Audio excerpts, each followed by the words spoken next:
So the first question in the podcast process, when we look at the why, the obvious one, Chris, why should people start a podcast?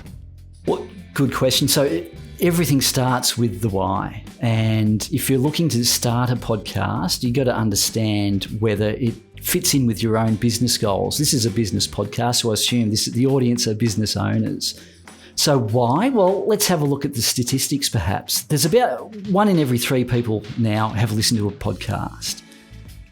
You want to know whether it's your audience that are listening to them. And those under the age of 45, 72% of them are listening to a podcast on a regular basis.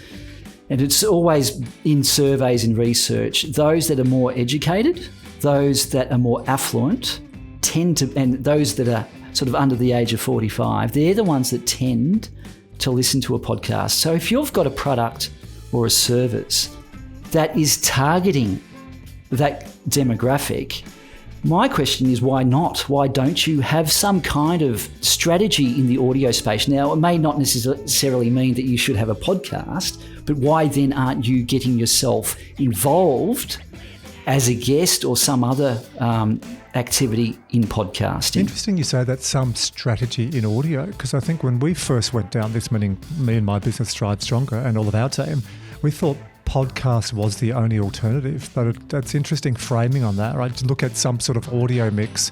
So it doesn't necessarily have to be your podcast. You could be on other people's podcasts. I see people now putting audio on websites as well. A podcast tends to put it inside a box. You need to think outside the square. And a podcast it doesn't have to be the Joe Rogan experience, where it's 2 people talking or 3 people talking. It can be a monologue. It can go for 5 minutes. And we can talk about this later, some other types of audio that ain't necessarily podcasts.